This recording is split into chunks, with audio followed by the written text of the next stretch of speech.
You always look good. That is questionable. And with that being said, ladies and gentlemen, this is the Digestif. Happy New Year. 2022 is upon us. Pew, pew, pew, pew, pew. Has the Digestif been upon you? The answer is no. The answer is a very hard no. We've been gone for more weeks than we should have, but we're back and we're ready to go to have a fresh start off to the new year. That's what every podcast says.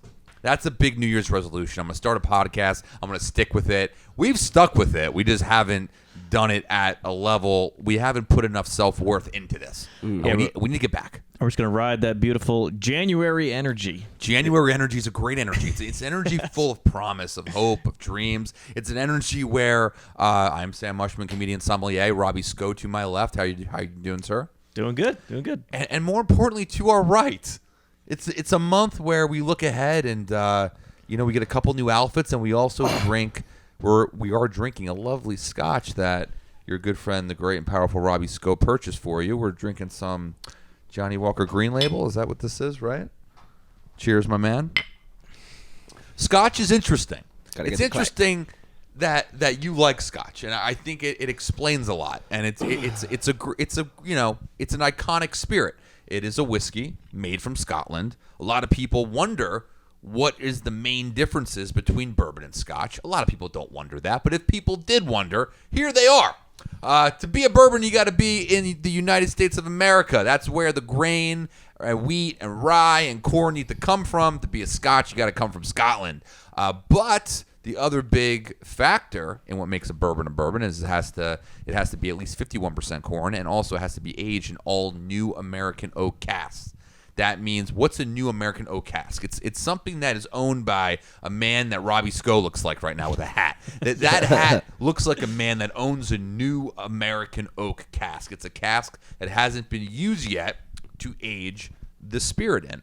But with scotch, they actually never use new oak. They use something called neutral oak. It's an oak cask that has been used already multiple times. We've talked about this sometimes when we taste wine on the show. And with scotch, they tend to use neutral bourbon and wine casks. So casks that have already aged bourbon, aged wine in the past, they ship those over to the scotch, and they gladly pay a premium to get those used casks. There's nothing more capitalistic than us using our fresh, brand new American oak casks and then shipping the used ones to Scotland. Is there anything more that better explains capitalism than that? All right. So that is the other factor that makes scotch. Now, is there anything that I'm saying so far to you that might ring a bell or a light bulb to why you enjoy scotch? Or if you had to pick a reason why you love scotch, especially Johnny Walker so much, what would you say that is?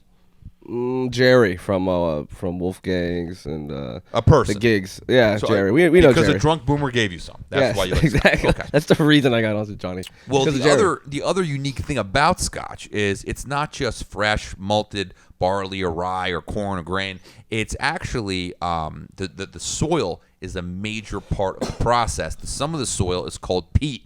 So there's certain scotches that are more peaty than others. And peat is essentially decomposed soil. And when the soil starts to decompose on itself, those flavors of decomposition come out into the actual crop that we're growing to make the scotch with. So you enjoy that peat where bourbon doesn't have any peat. And so that decomposed soil makes a lot of sense for you. I enjoy that peat. Well, yes, because I think there's a lot of things about you that are decomposed. One in particular is your hair. That is the first thing that's a little bit decomposed. And so it makes sense that the peat levels are something that are appealing to you. Fair enough. What is peat? Peat is decomposed soil. That's what we just said. It's in there? It's the aromas are in there. Oh, and it's a bit of it's a significant flavor. Very original to scotch. You'll never get a peaty aroma from bourbon. It's specifically in this beverage. I just love it because it's like what Jerry always says. Jerry's like, "Oh, you got to get Johnny White. Hugs you, it caresses you, it fondles you, Johnson." Mm-hmm. That's what he says. And when he come into your bank and go to one of the times like, hey, get him a Johnny Walker get him a black label. He does, and we overcharge his account for that, as we should. He's absurd. So those are the reasons. But now you might have more of an idea of why you actually like this beverage. It's tasty. So very good. When I started playing when I was a young lad, I would play like World of Warcraft, and my name on it was Whiskey, but I spelled it strange. I was like WHISQUE, just because as a young lad, like first getting into the things, the first liquor I sipped was like Bombay Sapphire, and I was like, what the fuck? I don't want to drink nail polish. Yeah. And then I got into whiskey just like straight, because this is well before cocktails, before you and Marlon and all that. So I was just straight whiskey guy for years. That is interesting that you have a World of Warcraft background, because you are someone that I plan to eventually only be friends with in the metaverse. And I just want to kind of talk about that real quick. If I don't buy property in the metaverse now, I'm not going to be friends with Robbie Sco in another couple years. So I need to invest now, and I need to have a home with a picture of a bumblebee taking a shit on a flower, and that is signed by Michael Jordan. And I need to have that in my living room in order to, I need all those things to be friends with you. Well, if your property in the metaverse could also have a pool, I'd appreciate it. Okay. Right. Yeah, I mean, I look forward to figuring out how we use the actual pool. That will be fun. We're going to be performing in the metaverse too. That's one of the things. Well, I mean, the real estate at the very least, for the love of God, and this is one of the things I want to talk about today. I mean, I think the realtors in the metaverse will be a little bit more well equipped, because everyone that's pushing this alternate reality seems to know a lot about it, right? And that is my first compliment to NFTs, the metaverse, this whole thing, is that the people that are pushing it, while they do sound insane, and while you feel like if you don't understand it, you feel extremely left out. Why do we feel left out? We feel left out because we don't understand it, or at least I don't understand it, and the people that are explaining it to me have a lot of information. They have their facts straight. They are well read on it. They put a lot of energy into it, and that is not an energy I would ever want to stunt or dethrone, take away from. Because when you know a lot about your field, that is something that should be celebrated. That's a good thing. That means you have a talent, right? Unlike the people I've been dealing with, because I am looking for a home. Me and my wife, we're looking for a dual use type of property to live in and eventually run our business. And I am sick and tired of realtors. I ignore them. I shoot them down. I do not work with one individually because I just can't stand them, and maybe I'm the wrong personality for a realtor. But here's my thing, right? To be a realtor, right? There's this whole delusion and misconception that you're supposed to be an attractive fuckboy-looking person that walks around and talks about natural light, and the hem on your pants is hemmed just at the right fucking angle, and then you walk upstairs and you talk about the master bedroom and everything. You can only sell stuff that's brand new, and you look down upon the fixer-uppers a little bit, and that should be the complete opposite. I mean, to know real estate means to understand how houses are built, to understand what constitutes a good investment, to be able to know where the septic is, to be able to understand what room needs to have the walls ripped out, to understand is the basement wet? Are we in a flood zone, right? Is there anything I can do with the back property? How much coverage does the property have? All these questions you ask your realtor on paper, right? But in reality, when you ask your realtor these questions, they do not know the answers. They just keep talking about the natural light in the living room. And it's because there's never been an industry. And if you know one, please let me know. But I do not think there's any other industry in America right now that requires less expertise to call yourself that thing than real estate market. There's never been an industry where you have to do less schooling. I mean, the real estate test, Jesus Christ. It's like the driver's test. You parallel park a couple times, you do a half-retarded K-turn, and you're on 80. You're down on 80 the next day, getting into car accidents, right?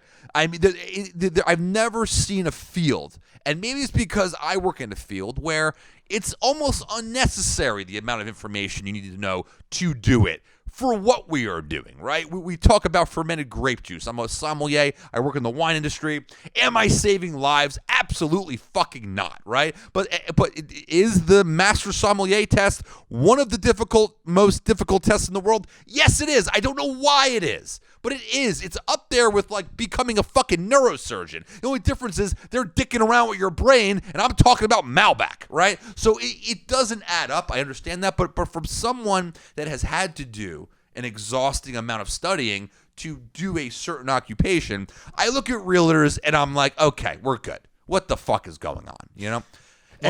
One question might be is like, are all of them you're dealing with, have they passed that exam? Because I do a number of people that are like struggling with that real estate exam, like and you nailed it, Robbie. Year after year, like, oh, didn't pass. Didn't pass, but guess what? Those Am I an go for- Instagram model? Yes. So can I be a realtor? Of course. Am I Instagram model? Yes. Do I have at least 10,000 followers on TikTok? Yes. A plus B equals C. I'm selling real estate. I'm selling multi-million-dollar homes, and I have a luxury brand page because I only list the brand new homes, and I walk around in a white dress, and I shake my tits. That's what it is. Mm-hmm. That's all it fucking is. I started, my parents are very good at real estate. I think this is why it's frustrating me, because my parents are smart people. I mean, particularly my mother in this. My mother is very good at understanding a good deal. When she goes on Realtor, she goes on Zillow, on Redfin, and she finds a good fixer-upper, a good investment. And then what she does is she looks very closely through the listing, and you see the big douchey profile picture of Maggie who can help you with your home. No. You get the fuck away from Maggie. You scroll past Maggie, and you go down, you look at all the fine print, all the details of the home, and slowly but surely you will see in like size 6 font, if you look hard enough, listed by Coldwell Bankers or Weichert or wherever it is, by Mike Smith, no phone number, no contact. You got to cut and paste that link. You got to look him up. You got to find the listing agent, get his name, get his company, and then you interrogate him. You copy and paste that shit in Google. Mike's cell phone pops right the fuck up, and you go to the goddamn source. You eliminate Maggie. That's what my mother taught me how to do. Eliminate Maggie. Because when you eliminate Maggie, here's the thing. You think Mike wants to work with Maggie? Mike doesn't give a fuck about Maggie, okay? Because with all these deals, there's this misinformation that the listing agent and the buyer's agent have to work together because one can't represent both, or they won't give you the proper information. Well, that means you're a fucking moron if you are going into a home and you need to ask your buying agent, okay, what questions do I need to know about this home before I commit $300,000? What do you need to tell me? And then you rely on them to tell you. No, you need to know the questions to ask. You need to ask if the floors are going to cave in. You got to ask when the roof was last redone. You need to ask where the septic is, or is it sewer water? You need to ask what's going on with the basement. Why is that puddle over there? Does the basement always stay wet? Is that black mold on the other back of the wall? What the fuck is going on in this house? If you ask those questions, guess what? The listing agent's going to tell you. He's going to answer it for you. So as long as you know that, the buying agent is the biggest middleman in any type of business transaction. They are unnecessary. They are unneeded. So I took this advice from my mother, and I started digging. I started reaching out to these listing agents, and I'm getting somewhere.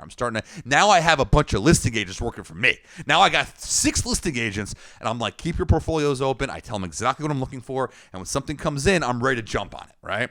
And it pisses the buying agents off, but that's what you got to do. You have to eliminate these people because these people should not be employed. Got to cut out the middle people, right? Because they'll just be like, oh, I don't think we're in a flood zone, but yeah, no, it's fine. We're not in a flood zone. No, it's always like, let me check with the owner. How the fuck the owner supposed to know? It's your job to sell the house. It's your job to sell. Imagine if you asked me, did this wine have new oak or was it aged in stainless steel? I don't know. Let me ask the winemaker. We'll get back to you in 7 to 10 business days. 7 to 10 business days. I'm going to write a letter and carrier pigeon it to Austria, and I'll let you the fucking know. And that is simply just about what flavors are in your goddamn wine. Guess what? I'll be the first to say, who fucking cares? What we do care about is how good or bad is this investment that I'm about to drop $350K on. Mm-hmm. That's the people that you think should know, right? So I've avoided the buying agents like the plague. Nice. And I am going directly to the source. And some of them don't like it. Some of the listing agents say that they feel attacked. They feel like they're being hunted, and that's when you got to let them know they are. You're like, oh baby, I'm here. I'm a motivated buyer. You're a free agent. When you reach out to the listing agent without an agent, you are like LeBron James on the free agent market. You are like, I am a free fish. I am fucking free Willy, swimming the fuck around with a budget, a significant budget. I don't have a great budget. I really don't have that great of a budget at all. But I mean, I have a budget that you'll make a nice commission on, especially because you ain't splitting it with another real estate agent, right? So I am an attractive buyer, I believe. And I think when you eliminate the buying agent, you make yourself more attractive. You know, it's almost like it's the opposite of marriage, right? Like when you're married, you're in life, you tend to be more attractive because the opposite sex or the same sex, whatever, however you get down, looks at you as something that is a little more unattainable than someone who is already single, right? But no, but not in the real estate agent, in the real estate market. If you're married to a buying agent, if you're like, well, I only use my friend Meredith. Like if you're tied to Meredith will bring you down. You will drown with Meredith. And she'll sit there and she'll still, guess what? Meredith is going to be fine. You know why? Because she has the same income strategy as any other buying real estate agent, which means she's already got 2 kids, a husband that works, doesn't really need the money, and does it on the weekends. So Meredith is fine. You're going to be the douchebag without the home. You're not going to have a house. But Meredith will move on and sit there and post on Instagram on a real estate page saying things like you got to fall down 7 times, get back up 8. You remember that? When we had our Yugoslavian duo on the show, you know, just a bunch of buzzwords, you know, like, you know, you miss 100% of the shots you don't take. Meredith, you never took a goddamn shot in your life. You represent a couple houses in one Toll Brother community because you fucked the guy at the gate. Listen, Sam, I'm sorry. I wish we could bring this price down, but you don't have enough Instagram followers. Like otherwise, it doesn't work. It doesn't work. There's this, and especially in the economy we're in, when everyone's hiring, right? And there's everybody needs workers, but nobody needs real estate agents. And there's a surplus of them. It's because they don't do anything and they don't need to know anything. And here's the worst part about it. It's like cops, right? Just like cops, right? You see fucking racist white dude put his knee on an African-American's neck, and then all the good cops out there are like, what the fuck, man? I can't believe that guy did that, right? There's real estate agents out there who are really good. There's buying agents out there that have come from a construction background or come from a bigger commercial real estate background or come from some sort of corporate America or some sort of education where they learned the basic do's and don'ts. Maybe they built houses themselves and now they sell houses, right? There's good agents out there that can get on their hands and knees, get a little dirty, and look at the electric box and go, we're going to have to fix some shit here, right? There's a couple people that know stuff, right? But the masses, the very masses, are the people who were popular in high school. Those are the masses of the buying agents. If you're popular in high school, you're probably a real estate agent. And doing the sketchy, like, floating interest rate mortgages and shit like that. Floating interest rate, talking about the good old days of like the 07 crash, but they were too young to like be a part of it. Like they were still like in middle school back then, but now they're in the real estate market and like they want to be one of those guys. So they just like talk about it like they glamorize it. Like it's a very odd thing, but that is my game plan for finding a piece of property. And we're going to see how it unwinds. What are your thoughts about that? Would you want to be my real estate agent? I thought about selling real estate at one point. I bet you did. I did. I bet you did. Yes, sir. Actually, I think one of the Ukrainians was like really pushing me on it. We were gonna do it together, get the license together. You and the older sister were the Yelp girl. You and Yelp girl. We're going to sell real estate together in the Somerville area. Yeah. She was pushing me hard on it. She was like, how about we both get it, and all that. And I was like, because you are a catch to her as a tandem. She looks at you. You're racially ambiguous. You're well dressed. Thank you. You play an instrument that's hard to play, and people look at that. And again, it works perfectly in this industry that requires zero knowledge because you're a man who had to practice and train to be good at the things you are, and that's valuable in the real estate market because or the real estate industry because nobody knows anything, right? So you could literally come there with the saxophone in your hand and be like, in this room, I really feel this kind of vibe, and just start playing a little toot. Yeah. Oh, shit. And that would sell the house better than half of the TikTok stars selling real estate. This room feels a little more like this. I really do feel that. I'm not even kidding. Like, see all this natural light up here? This is more like a. I'm actually inspired right now.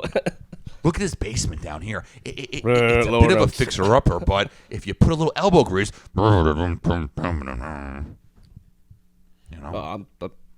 Yeah. And then you got Adriana doing what every other straight white woman should be doing, which is to jump on the back of an illegal alien and take the most out of it. Nah.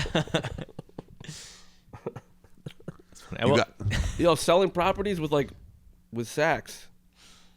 I don't know. Selling with sax. Selling with sax. Oh, fuck. You ever seen Selling Sunset? Okay, we got to take down another handle. Make sure we have it. All right, we have that saxophone guy's girl and selling with sax. Put a copyright on both of those, and we'll get back to that idea. Let's lock them down. Like as soon as the couple gets in, I'll just be playing right in the kitchen and living room, right there in the walkway. Robbie, you would make a really good representation of my real estate agent, because you could just say a bunch of other facts about other things in life, and it would throw them. And the listing agent would look at you like, oh, wow, this person means business. Like you would just start talking about, honestly, just start talking about Ethereum. And the listing agent will just be really intimidated. We'll go, oh, shit, these guys came to play. Blockchain ballers. Yeah. The state of the American economy isn't real. I was reading about this the other day, and it gets back to the concept about what we talked about with metaverse and NFTs and all of that. It's like it's never been more of a time where money doesn't feel real.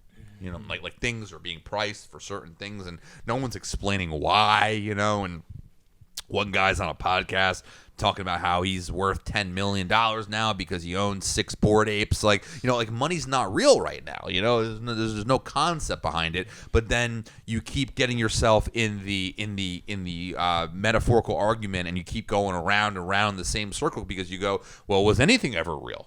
Did the government ever have your back? Did any of the government stimulus, was that real? Right? Did any of the funded local programs, were those real? Was the current model of working a 9 to 5, is that real? Right? Is having a Christmas bonus once a year, is that real? Is that like? And then you go back to looking at that picture of that Bored Ape with gold teeth, and you go, all right, 140K, yeah. What? Why not? Why? That is the best argument in my dumb brain of how, at this point, I justify it in my head, and because I want to understand it. I really do. I'm not dismissing it, because I think that's the incredibly ignorant thing to do, is to dismiss it, because if you dismiss it right away, it's because you're now rapidly going into your 30s and you don't understand it, right? There's a whole other generation under you that is selling photos for that are non-fundable, that they own and you can't, and there's a reason behind it. I don't know the reason, but the best thing that makes sense in my head is, if it's not real, was anything ever real? That's essentially what the article I recently read was. That was their point, and I agree. Yeah, it basically all comes down to scarcity sells, and they found all new ways to make things scarce and rare, and that's still a big marketing play. You get those little fake countdown timers, better buy it, 19 hours remaining. Should we create a Digestif NFT?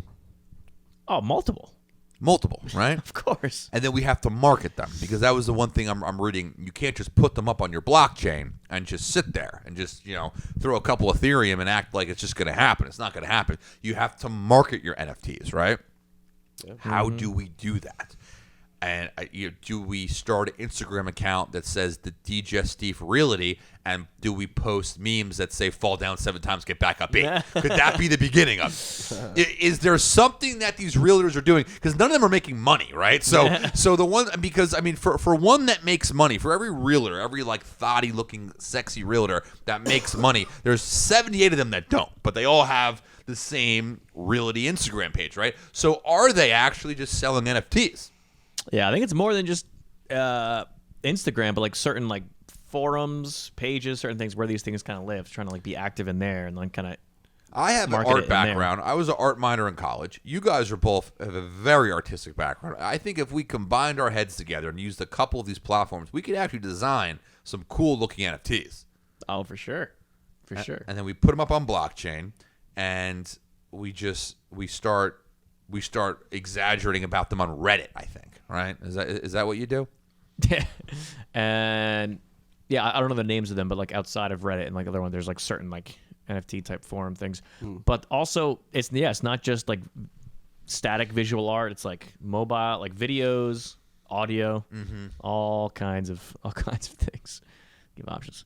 Get your like sax riff NFTs. Oh, dude, I could do that. I have 2.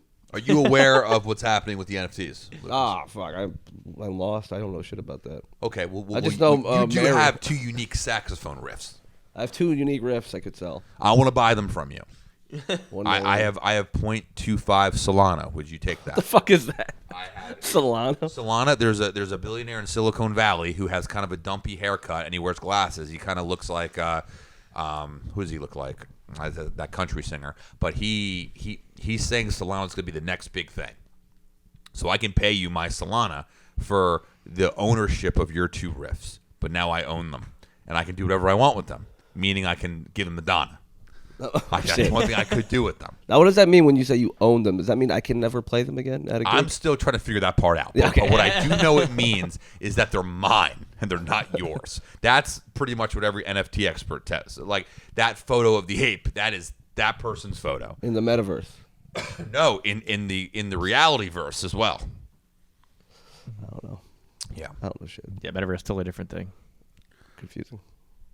Well, it's an educational episode so far. We've talked about the pros and cons of a good realtor, and we're slowly trying to figure out what NFTs are, as well as if the metaverse is something that we need to invest in as a podcast. So we're going in a lot of different directions, and one direction I think that could be very appetizing is we talked about, that saxophone guy's girl dating show, which we will be doing. We will be taking the time now that it's in the slower season to find 4 good formidable suitors to blind date with you. But Robbie is also a new lad out there on the prime. Woo! And I thought, what could be a better idea than to host the same type of show for Robbie, but in the metaverse? Because you don't want a real dating show. You are the personality type that would want a metaverse dating show. And we could buy some digital real estate, and we could be one of the first landowners to host an actual event, because the events are coming. The events are coming. We're all going to be performing for people in the metaverse eventually. We're not going to be performing in real life. So we host your dating show in the metaverse, and we invite your ex to attend. And she's one of the 4 candidates, and you have to try to avoid her the same way Lucas has to try to avoid the Asian. He has to avoid the Asian, and you have to avoid your ex. But you can't see her or hear your ex now because she's just an avatar that is all kind of computerized. Computerization. This just went up a step. This is good. That's interesting. We get pulled in some like galactic summit with like weird planets and stars flying around. That's what we call it. The Digestif Robbie Dating Galactic Summit coming to you summer of 2022. It's the first annual Digestif Robbie Sco Dating Website Galactic Summit show, hosted live in the Upland metaverse, a block away from Snoop Dogg. Yeah, exactly. Oh, he purchased some shit, right? Yeah. Oh, yeah. And people purchased some shit next to him. Yeah, for high price because it was close to Snoop. What does that mean? That they own that land in that digital world that they can use and you can't. What the fuck is so hard to understand? In that There's a world in that one metaverse. In that one metaverse. There's there's 7 infinite others. metaverses. What is so complex about this? There's 7 other fake Metaverse. worlds that are different from the actual world. Some of them look just like America. Some of them have their own countries, right? You play a video game. You go up there. You like snort, Minecraft. you snort some digital coke, and you try to find land next to your favorite celebrities. Why does this not make sense to you? No, I don't know. I'm stupid. Yeah, And then you can buy look like digital art for $400,000 and you put it in your living room. So that you have art in your living room. You're not going to just have a blank wall in the metaverse. Stop yelling at me. You don't have to look like you. You could walk around looking like a bear or whatever you want. You could be a furry. You could be a furry in the metaverse. The metaverse accepts all kinds of people. It's like True Life, but in the 2020s. True life, I'm in the metaverse. You could date a vampire. Who knows, man? True life, I'm into bestiality. It's okay now. Can I be a saxophone? Oh yeah, With like talking hands, sax. and, legs and hands. Yeah. Like the same nose though. Who would your friend Jerry be in the metaverse? Oh shit. Fuck. Monopoly guy. I don't know. Lucas's best friend is a 75-year-old boomer who actually keeps his body well put together from the torso up. From the torso down, he's a mess. He's a mess, but he's a walking ball of 1950s, systemic racism in America, but he doesn't mean it. He doesn't know it. You forgive him for it, but this man has been Lucas's mentor, and so the audience understands that. I want to make sure that they understand you. That is who your mentor was, and that is who made you the American that you are today. He's a big reason for why, as someone who comes from a fruitful, very cool and cultured ethnicity that has its own values and dreams and visions. It's what made you so cold and Americanized. And, there's nothing more American than only dating Asian women. Oh, shit. You're right. You were as American as they come. No, you're a great friend. Jerry was killing him. But so is Jerry. He's a good friend. Oh, speaking of your ethnicity, I just got offered a place to stay in Peru for like $20 a night for 2 beds, so it'd be like $10 if we went with someone. Staying with an Afro-Peruvian jazz band that would also teach for like, I don't know, it was like $8 for like an hour lesson. Robbie, through Alejandro. You have a lot of really cool ideas, and you do a lot of really interesting things, but like I would be a bad friend if I didn't tell you one of these days you're going to get raped. You need to, and I say this with a serious tone because I entertain a lot of your bullshit, and because you put yourself in unique situations. You have a very much of a live once, don't worry about it type of mentality. You're all in it for the moment. You live for experiences, and you grow as a person in them. You're really good in the face of adversity. I can't say enough good things about you, but if you keep going in this path, one of these days you're going to get raped. So I just really want you to kind of think about that. Because you're very rapeable. It's a bit rapeable, Robbie. You're easy to handle. Can we get that to hashtag on Instagram right now? Rapeable, Robbie. We might need that one later. So what are the ones we gained today? Maybe that could be a character in the metaverse.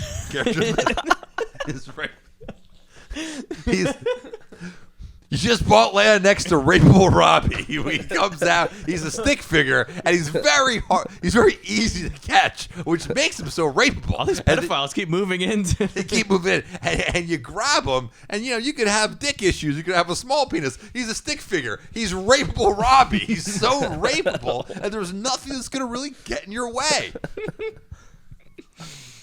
We can say that word probably about 3 more times before we get thrown off of iTunes. But yeah, that's at least this invite didn't come from like a DM or anything. This is from Alejandro was there. He met this band. He's playing with them.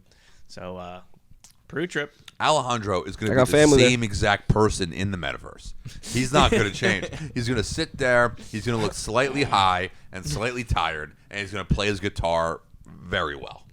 That's what Alejandro's going to do. He's going to sit there. He's not going to worry about things too much. He's going to ask me where his chicken wings are because I always forget to put them in for him. But he's not going to be concerned about it. He knows he's going to get his chicken wings or he's not. We'll get him to do some songs with us at the dating show. He should. In the metaverse. In the metaverse. Or in Lucas's dating show, he would be a great intermission break because we'd be going back and forth with the candidates, and then he's so chill. He would come in and he would just play a very slow song on his guitar, and it would be very poorly timed, and it would make sense for the type of show that we're putting on. It's just like nothing about it makes sense, so it would go hand in hand.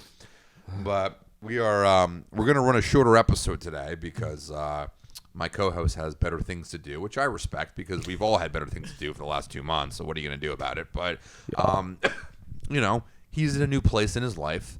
And I know that you wanted to dive into that a little bit deeper. So I wanted to give you time to do so because I'm a good friend and I care about you. Love it. Love it. Also, speaking of that January energy, what I'm doing coming up is we're having a Zoom call with Mr. Nick Ryan. He wants to talk about his 2022 goals. get the team all fired up. Right, that January energy. Like, January hey, energy. Let's not suck. It's a great hopeful energy, and I'm really gonna do my best to keep it going. But But yeah, you are now in a this is a fresh start for you. This is a year of new choices, of new discoveries. As we know, Robbie Sco's always discovering on the Digestif, but he's about to take that to another level. That's right, man. The point is, guys, it's a new year. I'm looking at the two of you in this decked out music lab, and I'm very thankful for it. I'm looking at the Mandalorian poster you have on the wall, and it makes sense why it's there. Because if the two of you were going to make a friendship love child, it would be Mandalorian. It would be. That's exactly who that Baby would Yoda. be. It would be a Baby Yoda. But we are going to start to have more guests on the show again. My wife's going to come back on the show. She wants to come on, but then she also reminds herself that she doesn't really care, but she will be back on the show. Nice. As always, guys, this has been the Digestif. You can follow us on Instagram at _Digestif. TikTok page has been created. There will be Digestif TikToks coming out now, as well as opportunity for you to reach out to us via DM on TikTok or somewhere else and submit a formidable suitor for Lucas, a real one. Now, if it's a fake one, that one is for Robbie. That's a digital one. If a digital suitor, go to Robbie. Just title the message Robbie's digital penis, or if it's a real formidable suitor, title it Lucas's actual penis, and we will start to have these shows. We'll have more people on the show. Again, guys, you can follow me at Vino_comic. Robbie Sco, where can they hear about you? See you when your pants are on. Hey, my name is Boba Fett, now streaming on Disney Plus. No. Robbie Sco on Instagram and YouTube. That's it. And That's saxophone guy. Yeah. Yeah. Okay. That's it. All right. That's saxophone. Good night, everyone. Great night. Good night.